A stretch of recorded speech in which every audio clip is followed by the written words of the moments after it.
He coined it. Oh my, holy crap. Oh. Oh, how many people are gonna die today? Oh gosh.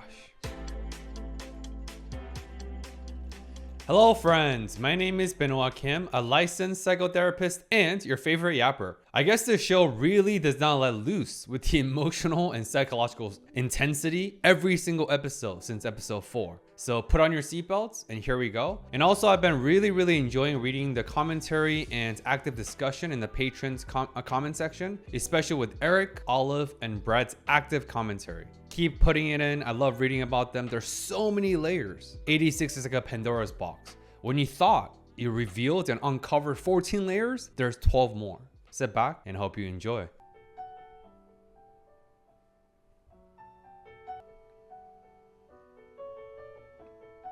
I got my full double espresso already.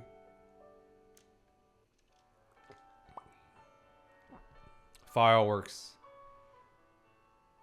The absolute heartbreaking irony of every episode starts with this mundane, seemingly peaceful, stress-free, carefree day to day with the Spearhead squadrons hanging out, having dinner, right? Last episode was flashback to the cherry blossom picnic. And here, fireworks. Just another day. Yet, it is not just another day. If anything, they're one day closer to their death. Remember the ethos and the philosophy of 86. They're living in the now while knowing that they will die soon. They're living while knowing that death is pending. Man. Ah. Oh. Yeah. Daya. R.I.P. Ah. Oh, so many grieving faces.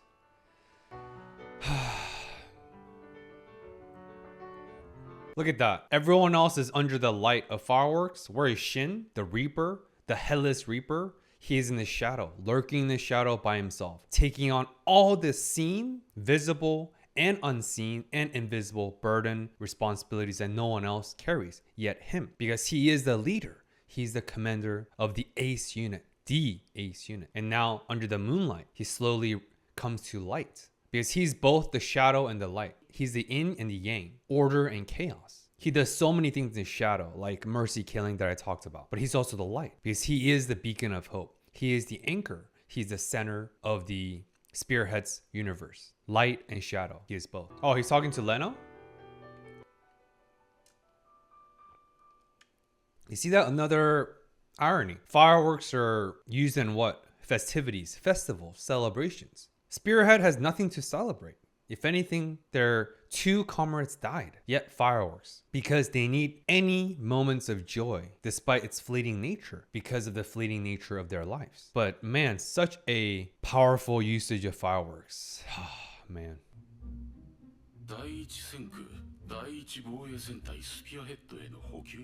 Sounds like Lena is learning to be adaptive with cognitive adaptability and resiliency. She's adapting within the system's confines. She's adapting within the system's limitations because of the learned helplessness that I talked about last episode. Learned helplessness happens when we feel like there's nothing we can do.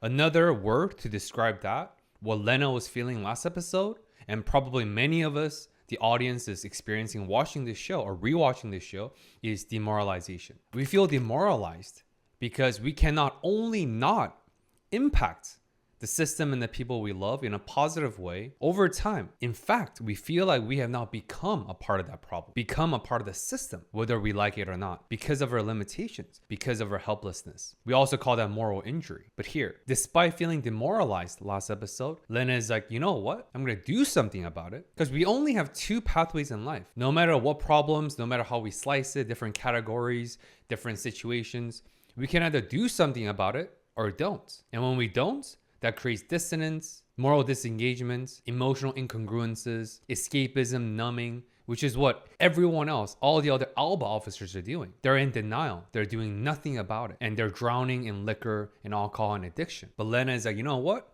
I'm going to choose pathway number 1. I'm going to do something about it. So I'm guessing she's here to seek out additional supplies to increase the survivability for the Spearhead Squadron. That's my guess.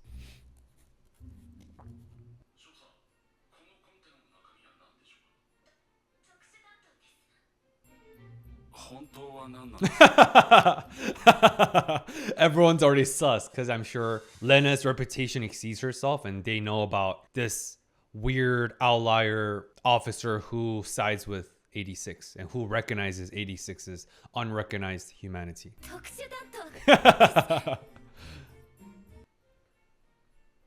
Do people know that Lena is the General Jerome's niece? Do they know about this nepotism? Of course, she's not an officer out of nepotism. She's not a Nepo officer. She is the brightest and the youngest major in history of the Republic, based on what Uncle Jerome said. But anyway, I'm just curious if people know about her family connection with the general, and if that kind of protects her and shields her from all the gossip and maybe personal attack.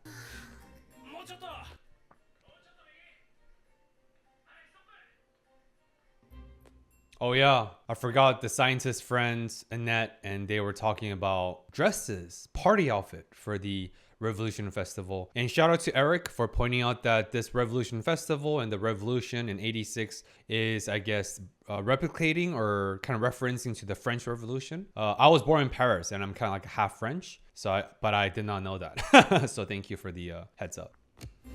Ah!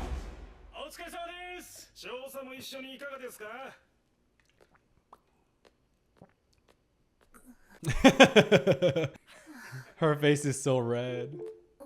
Oh.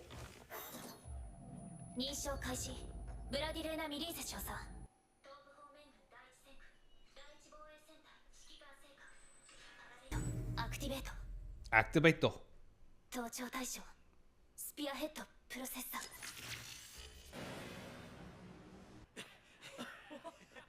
Oh, so peaceful.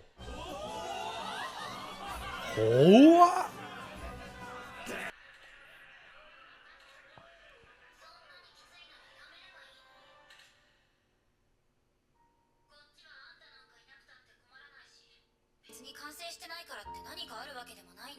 Oof.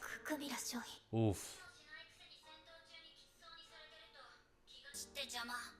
That's fair. Oh my god. Oh, so many destroyed. So many fallen soldiers. Again, no faces, no actual visual representation of death, but all through stats, numbers, destroyed. The disappearing of those arrow dots on the screen.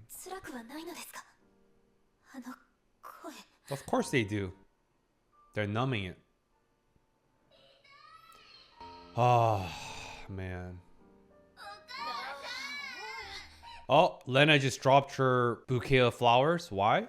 Again, the trauma is so visceral, that vicarious trauma from literally hearing voices of the dead, sensory overload, cognitive overload. But why did she feels like she's transported back to the setting with the voices? That's how her brain processes trauma. Although she's removed from the trauma of voices of the dead, because she's not in the control room, she still feel like she's there. She got warped into her traumatic flashback. Why? Because the memories and feeling and the presence of trauma feels as real as it now than happened yesterday or last night. Because of hippocampus, because of amygdala, and because of prefrontal cortex was offline. What does that mean? Trauma work means we have to untether. We have to integrate and separate what happens to us yesterday or 10 years ago to what is happening to us now. We are not our trauma. Trauma is a part of us, whether we like it or not. But for our trauma to not define our well-being, who we are in the present tense, we have to untether trauma from our memory bank, aka hippocampus, and use your prefrontal cortex cognitively, emotionally, to make sure that, oh, they're not the same. We are safe now, despite what happened to us yesterday.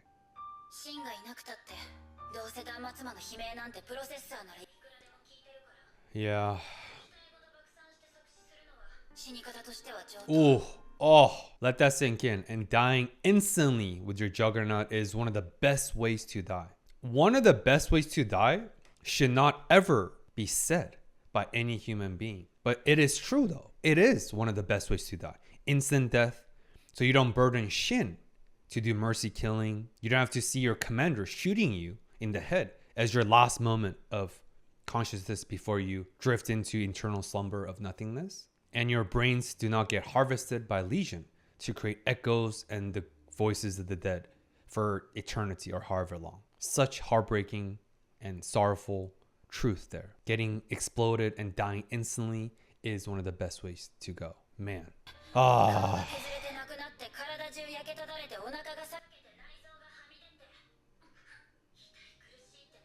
Yeah.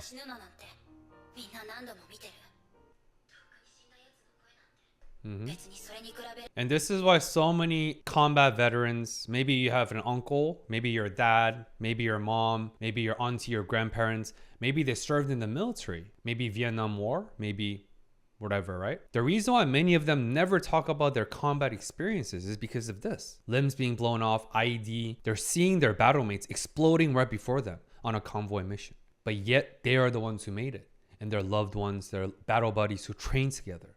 Same just like 86, their daily routine are no more. Because many of their trauma has not been resolved yet. They cannot get themselves to share their stories. Although your family members, out of love and curiosity, you want to validate their experiences. You want to ask about their hardships. You want to hold space emotionally, out of consideration and out of love. Yet many combat veterans, especially older generation, they're not ready to their brains because it's unresolved, it's unhealed, unprocessed. The moment they talk about their experiences, it's visceral. It's as if they're transported back to those trauma happening. It's as if their battle buddies are dying next to them again in real time, although it is not true. This is a reason why so many combat veterans do not share their stories, and it creates a rift between so many family members. I have a lot of friends like that. Like, man, I wish my dad would tell me about their experience. I wish my grandpa, my uncle, would tell me about their combat experience overseas. I want to create that meaningful connections. I want to delve deeper. I want to hold space, but they won't share. And it causes frustration for everyone else, including the combat veteran family members themselves. Does that make sense? Right? But look at Lena's expression. She is traumatized listening to what's being explained, although she asked. A lot of people just simply cannot fathom or relate to the grotesque, brutal nature of what veterans and combat veterans go through. And it's not their fault, obviously. They cannot relate because it's not relevant and they have not gone through the experience. But obviously curiosity heals. Curiosity is healing. And I'm glad and I props to Lena, despite her emotional and psychological struggling and suffering, she's still willing to hold space and listen, lend her ears and listen to what they have to say because it is their lived experiences and it matters. Someone has to acknowledge, somebody who's not from 86 needs to acknowledge and hold space. Yeah. Yep. And with the freaking balloon flying, right? Such an iconic shot. What does that say? Balloon symbolizes festivity, joy, but it's flown away. It's fleeting. And Lena is struggling in the background, distraught.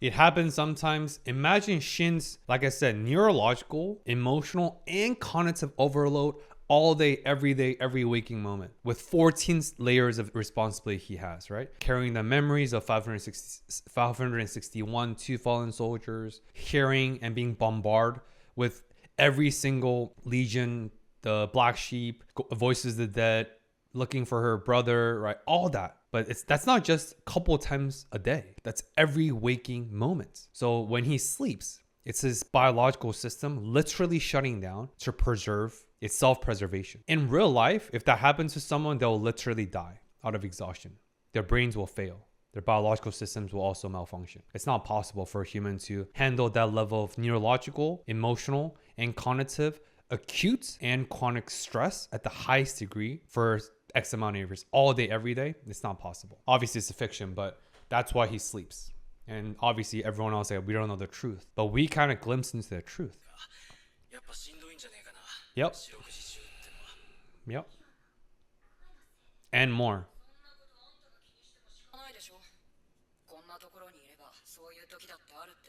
That's denial, not out of discompassion, not out of lack of empathy for Shin, but because they know there's nothing they can do. They do what they can. They just try to live for another day. That's it. That's all they got. That's all they can do. In terms of Maslow's hierarchy, right? They're literally not in the because they still have like food, roof over their heads, physical four walls, right, for their surrounding, but they're barely at the bottom of Maslow's hierarchy of needs. They're barely existing at the bottom of the hierarchy. They cannot thrive. They cannot self-actualize. They cannot self-transcend because they're barely surviving. Yes. こうも立て続けに戦死者が出てしまっては。欠員の補充は私が着任してからまだ一度も実現していません。補充を急がせます。No new member nor new supplies. こちらに最優先で人員を送るよう手を尽くしますから。主が注意。ああ、そうだな。この隊は最重要拠点の防衛戦力です。優先的に補充を受ける権利があります。それまでは隊にも応援を要請しますから。だからどうかもう少しだけ耐えてください。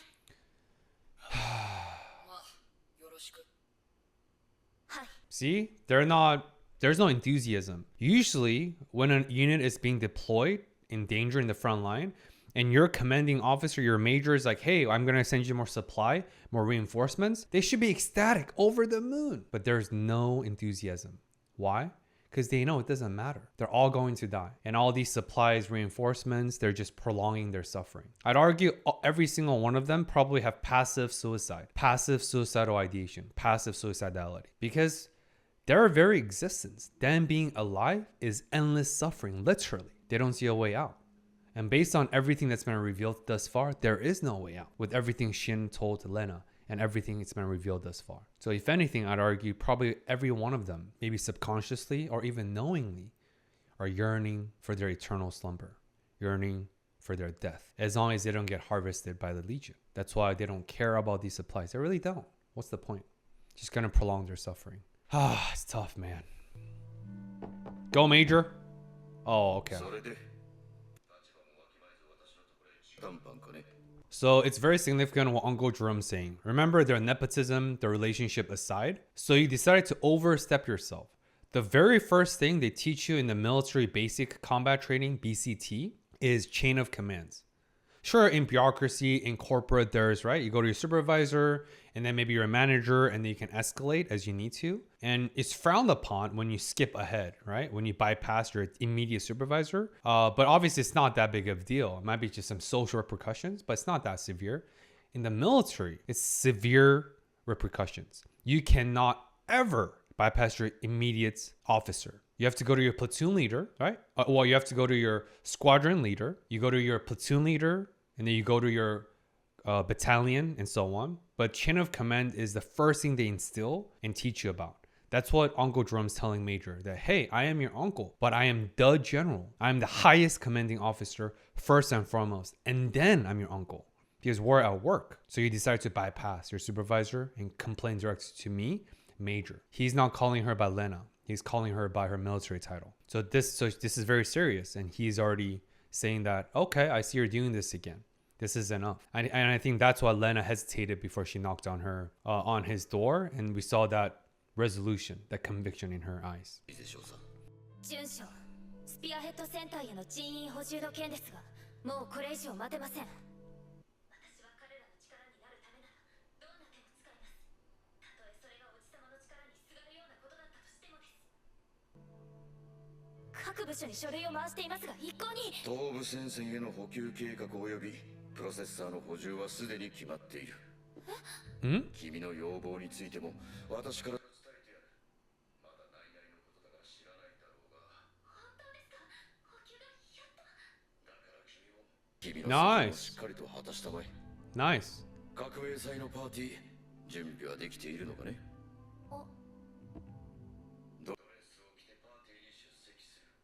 ウィーゼ家の令嬢にはこれこそが大事な仕事ではないのか。Wow. Do you see how fast Uncle Jerome switched the topic from supplies to festival party with obviously champagne and cigars in front of him? He's like, yo, I get it, but let's focus on the other side. Forget about 86. Get back to your comfort of your safety. Enjoy the party. Be indulgent. Relax yourself. わかりました。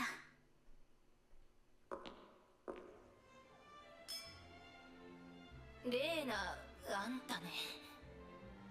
なんだって一体そんなドレスなんか。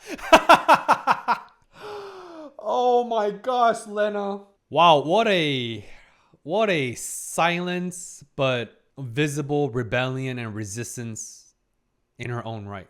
This is a major festival. Your uncle, as the general, literally told you to wear a proper dress as a final warning. And you're wearing a all blacked out dress like a funeral? Absolute mockery. This is a spit in the faces of everyone else at the party, including the organizers, which are the ruling governance of Republic, right? Lena, you, wow, respect, dude. Respect with a capital R. Literally. Wow.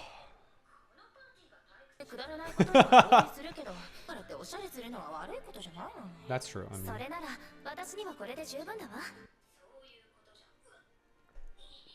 Hmm?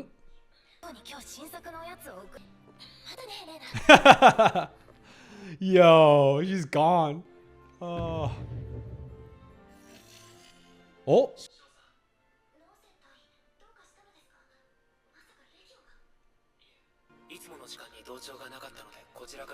Oh, Lena now represents some sort of emotional comfort for Shin and the Spearhead, whether they realize it or not. And she has now become their embedded nightly routine. That is the fruit of her labor. Wow, to a point that now Shin is calling her because he's worried something might be wrong. Wow, dude. Oh.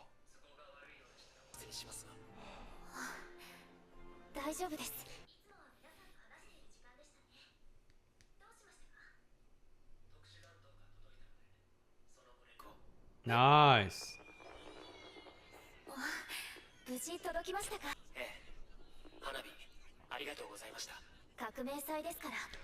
Oh, the special ammunition that she had in the box behind her was fireworks. I see. That's why she also looked at fireworks, because it's literal fireworks, not like mortars or actual ammunitions. Okay. Ah, so thoughtful.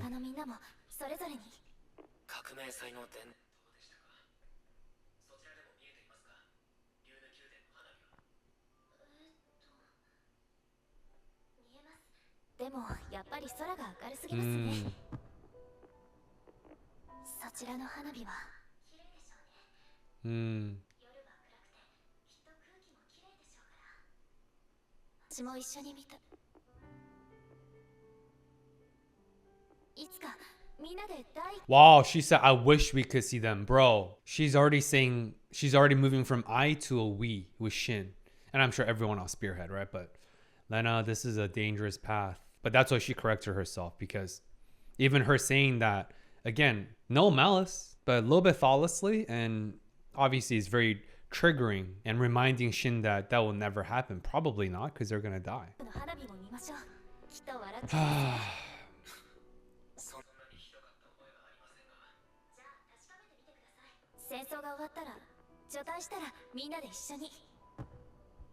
Lena, Shin is never leaving the army. You know that deep inside. I know that. The moment he kills the echoing consciousness of Rei, I mean, I hope he doesn't, kill himself. But that's his why. Remember, Shin's identity is trauma. Trauma of the past has become Shin's identity. He has no future. He doesn't care about future. He's never leaving the army.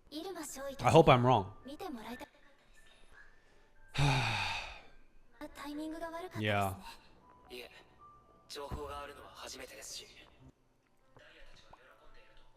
Okay, that's true.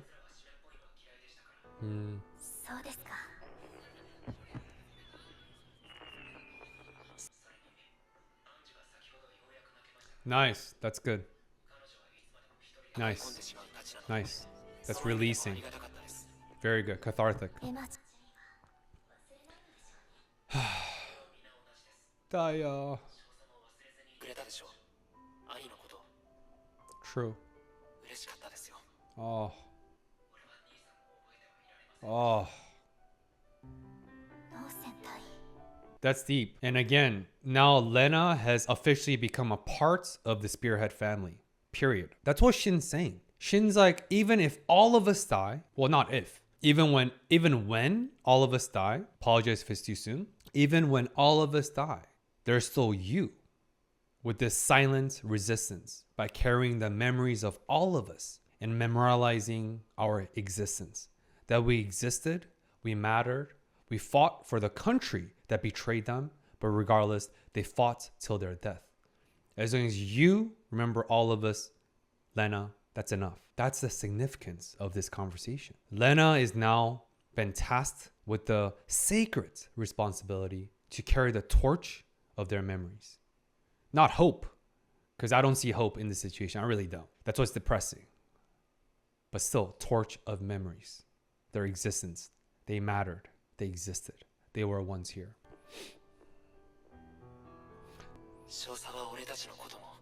Exactly. Here we go. Oh, goosebumps. Lena's hands reaching out towards Spearhead.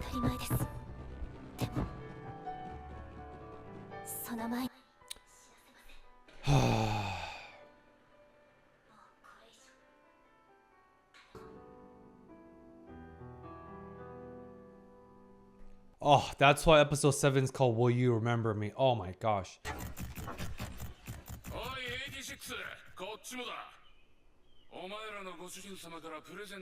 It's a present from your master. Oh, sorry, I cussed. Oh, just.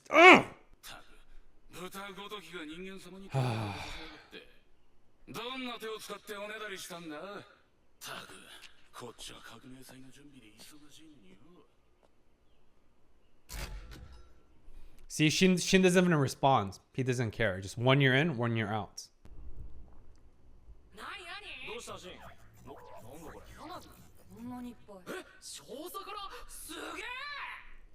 Sugoi!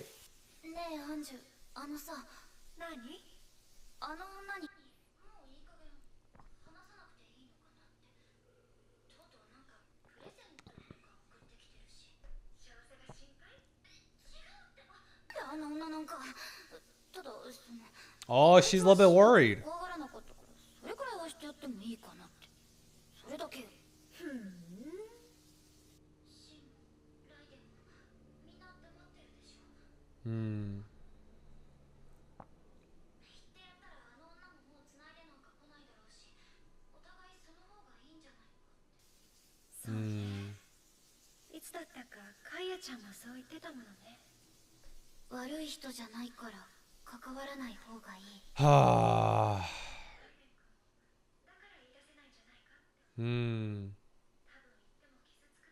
Yeah.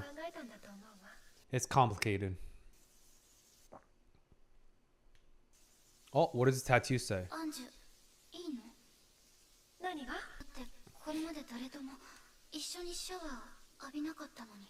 Wow.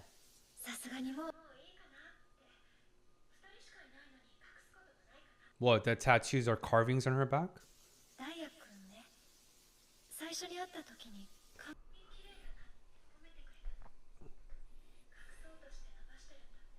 Oh.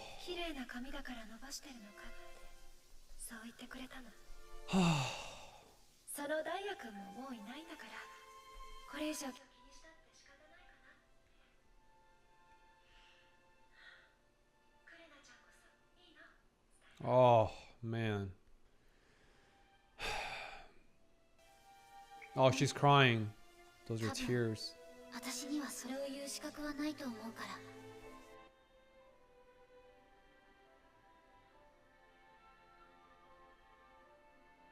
Oh, Shin. Oh, mercy killing. Undertaker, Reaper, Commander Shin.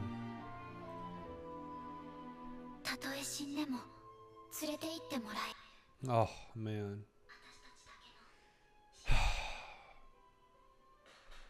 Shin, as an Undertaker, delivers the liberation of death for all the Spearhead squadrons. But who's going to liberate Shin? Who's going to bring Shin his peace? That is the burden, unique soul burden of Shin. The Undertaker, Reaper, and the commander of Spearhead.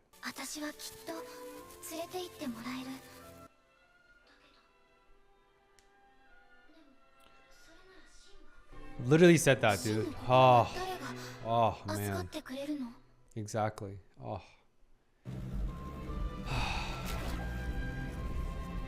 Bro, I know I have some wild baseless predictions. Here's, I guess, my first one for the series. Is that foreshadowing of freaking Lena gonna be the executioner of Shin? Because Lena is gonna carry out his heart based on that warm conversation at the Revolution Festival, right? Yesterday. Gosh, dude, I hope this is not how the show ends, dude. Is Lena gonna have to deliver a mercy killing to Shin, her lover? Oh gosh, I'm getting stressed out.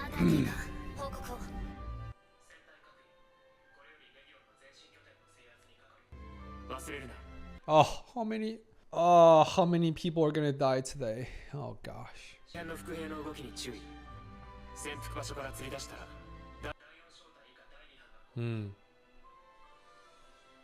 Yeah, so he said platoon just for military knowledge. Usually, again, of course, every unit, every squadron is different, but usually every squadron has 4 platoons, right? That's like 4 lines. That's usually a squadron size.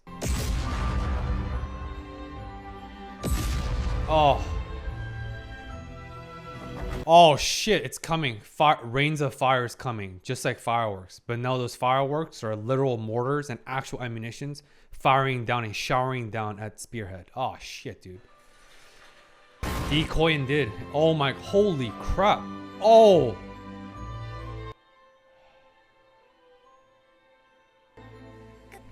Are all those faces they're showing who are enjoying fireworks, are they the ones that's already been killed? Already? We're 3 seconds into the battle. They already killed 2-3 people? Dude, what the? Yo, this is too much. And the analysis complete, but already 2-3 squadrons already died. FML. 4,000 meters per second? You can't dodge that. You can't even anticipate it. Oh my gosh. Holy shit. Oh my gosh. It's Ray. Oh, it's Shepard. Ray is the freak. They're using Ray's echoing consciousness. That's why this is so beyond their comprehension. Oh my gosh, dude. This is Shin versus the ghost of his brother, Ray. Another astoundingly great commander. Oh shit, dude.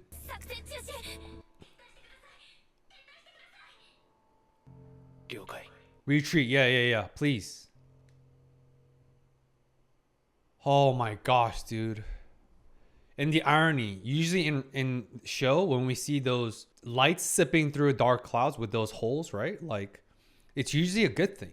It usually symbolizes hope. We're seeing glimpses of hope piercing through, penetrating through looming dark clouds.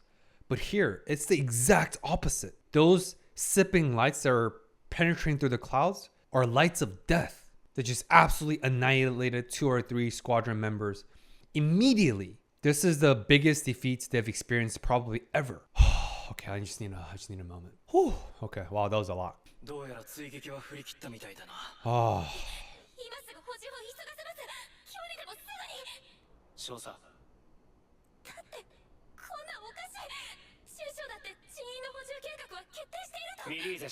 That was a lie. Oh, Uncle Jerome lied because he knows her niece very well. He knows unless he made that lie, she will not stop her fixation.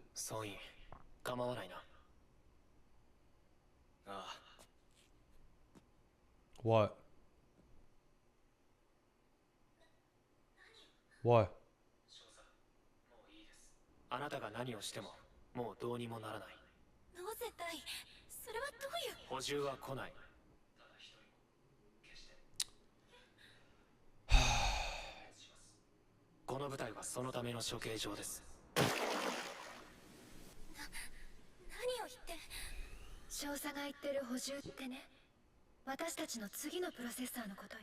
Oh. 俺たちが死んだ後のね。この前新品のジャガーノートが届いてたけどさ、あれもそいつら用。Oh, that's one they couldn't tell Lena. Oh, there's brand new, spanking new juggernauts, spanking new, pristine replacements, but it's not for them. Oh,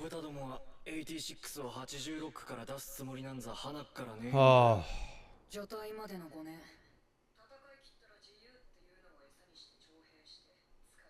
使い潰しておいてね。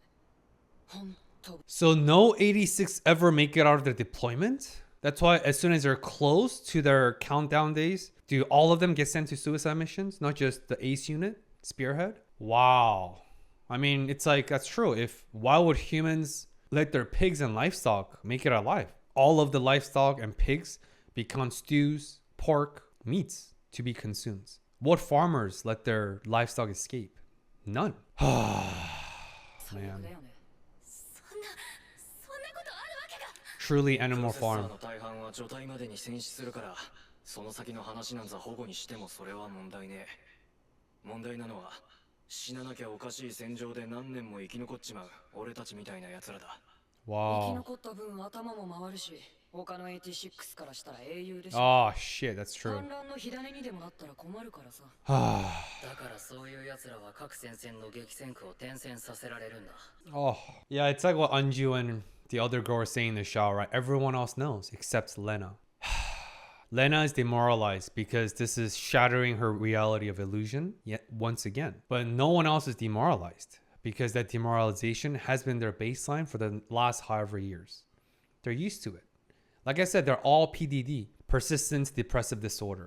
When major depression becomes your baseline persistently, that's a DSM-5 diagnosis. で、それでも死なない死活に追えない奴が最後に行き着く場所がここ。第一戦区第一戦隊スピアヘッド。 Wow. Oh, so all the best of the best, the smartest, all the survivors become Spearhead and they all get sent to the execution ground. Slaughtering house. Dude. Wow. 全滅するまで戦わせるのがこの隊の目的。ここが俺たちの最後の認知だ。俺たちは全員ここで死ぬ。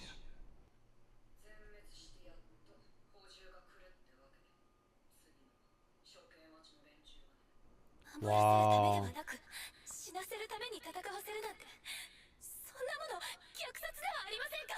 Yep. Slaughterhouse.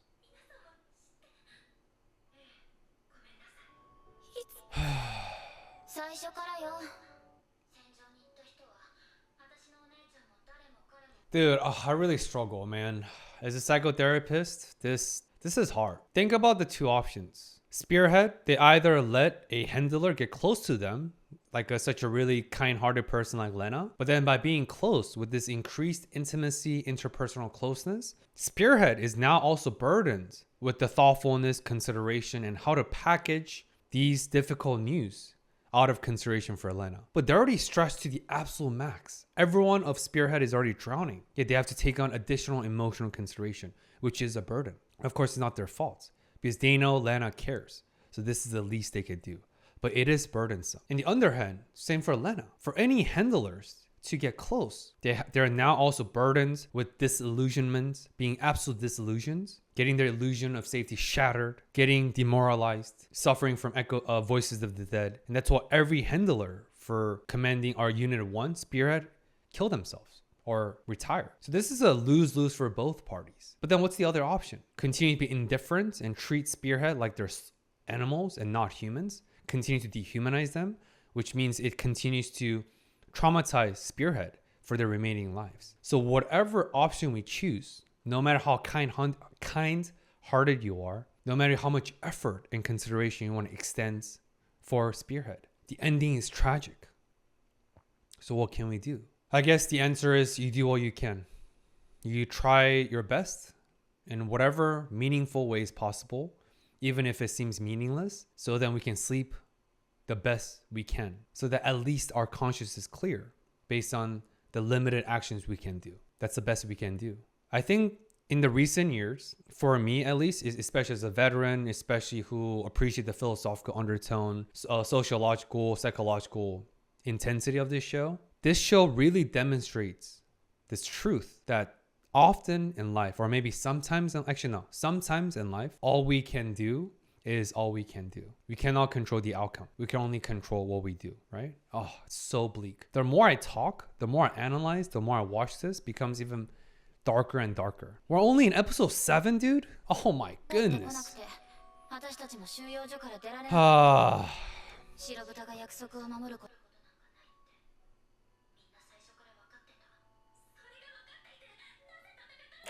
They have no option.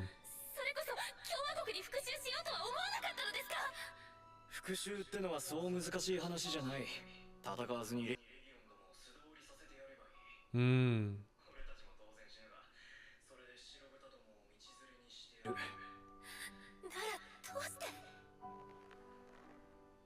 俺は12まで第9区のアルバのババアにかくまわれてた。シンを育てたのは立ち退き拒否して強制収。 Oh, this is what Kaya was saying the day before she was killed. Not all Albas are bad. And sounds like every single Spearhead members and maybe even 86, they were the recipients and byproduct of so much unseen generosity and kindness of Alba. They're fighting out of gratitude, not for the Republic, but for the remaining good people of the Republic. They're not fighting for the country. They're not fighting for the government. They're fighting for the people that cared, that were kind, that mattered to them. The humanity, right? Despite the absolute broken nature of the Republic, the absolute broken nature of the system, the beauty of the humanity shines ever brighter, like shooting stars and fireworks. に残ったアルバのシンクでセオの隊長の話は前にセオがしたな。クレナはアルバの中でも最悪のクズを知ってる。もちろん白豚どものクズっぷりは全員身に染みてるが、肌の色が違うからって86から迫害された海軍みたいなやつもいる。白豚や帝国の血を引いたアンジュやハルトやシンもそれは同じだ。86にだってそういうクズは、それ以上に最後まで戦い抜いて死んでいった誇り高い86は大勢いた。アルバだって大半はクズでもわざわざ死なせることはねえってやつも中にはいる。86も善人ばかりってわけじゃねえ。 Nuances again. That's also paying homage to Kaya. Rest in peace. それを踏まえて俺たちは決めた。そのどちらでありたいかってな。クズにクズな真似をされたからって同じ真似で返したら同じクズだ。ここでレギオンと戦って死ぬか諦めて死ぬしか道がねえなら死ぬ時まで戦い切って生き抜いてやる。それが俺たちの戦う理由で誇りだ。その結果として白豚どもを守っちまうのは尺になるがまあ構わねえさ。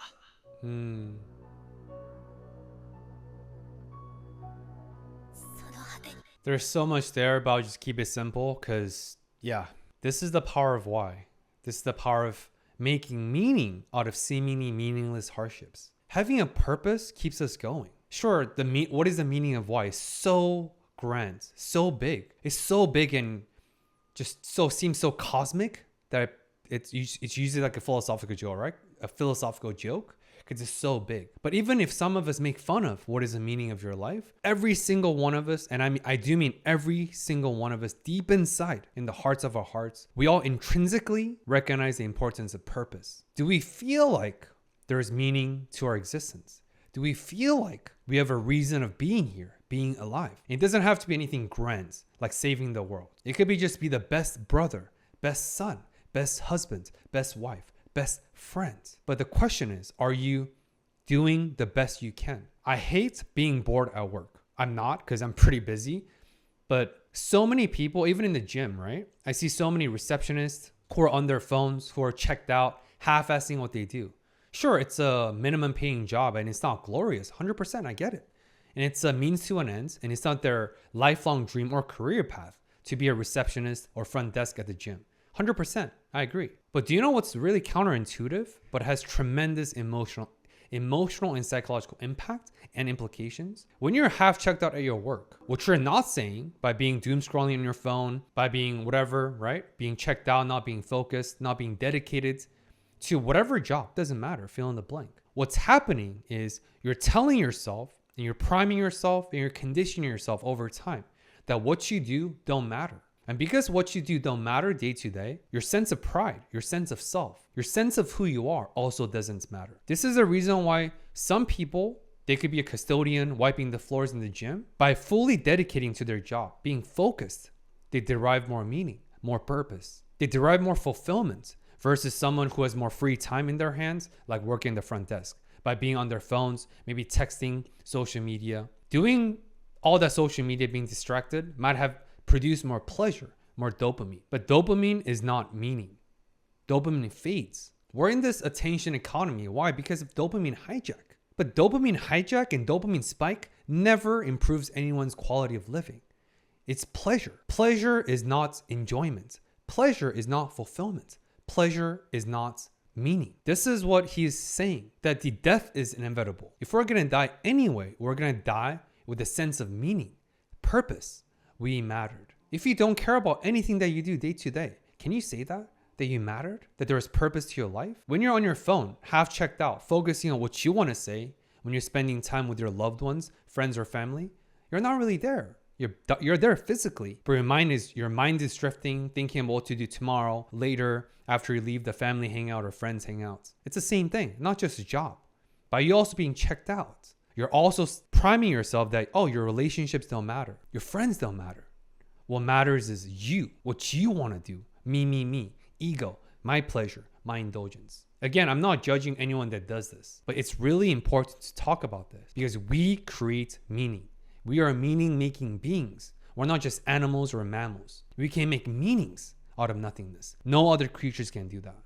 That's what makes us human. That's our higher thinking ability. We have to assign meanings to what happened to us. We have to make sure that there is purpose to our existence. Again, it doesn't have to be grand, but we have to understand this. Anyway, 明日死ぬからって今日首くくる間抜けがいるかよ。 yes.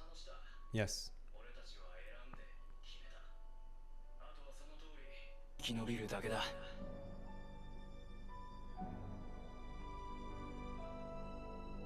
What he's saying is also a very, very easy, simple, but effective psychological technique. It's called decomposition. Decomposition is you're decomposing and deconstructing seemingly insurmountable, huge challenge, like winning the war, going back home alive. Through the technique of decompositions, which is what a lot of psychologists use, you're deconstructing the big thing into smaller building blocks, little by little. For example, instead of being stressed about writing an entire book as an author, you write one paragraph at a time. That's it. That's what he's saying. Instead of worrying about the next 2 months, next 3 months until they all die, you just focus on one day at a time. One day at a time. Same technique is seen through recovery, AA, all the NA, right? One day at a time. One day at a time. Don't think about being sober or sobriety for the next 2 years, next year, next 6 months. That seems a lot. It's really big. And that creates pressure. And that could cause and leads to self-sabotage. Instead, through the technique of decomposition, you just make that bigger thing smaller, more digestible. One day at a time. That's what he's saying. One day at a time. Very astute and very effective too. Fading fireworks yet again.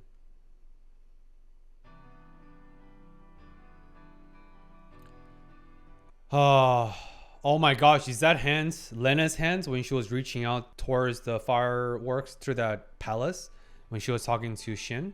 But it's red. Obviously red is blood, right? Death. Oh, that flash of edit, a pistol, that's Shin, right? Mercy killing. Oh man. Also, of course, I'm an over-analysis as always. Do you see that flickering, blinking light at the ends where with Lena's hands? I think that represents Lena could see a glimpse of hope, a light at the end of the tunnel, because she's still at the end of the day in this limbo state, right? This in-between space like I talked about earlier. But then no one else sees that light except Lena, because everyone else already accepted their truth of death, whereas Lena still cling on to that hopefulness. That's why I think only Lena's hand is pointing at that flickering light. But her hands fell, right? And now she's gripping her fist because maybe she slowly come to realization, especially after that disclosure, that it's a false illusion. There is no light.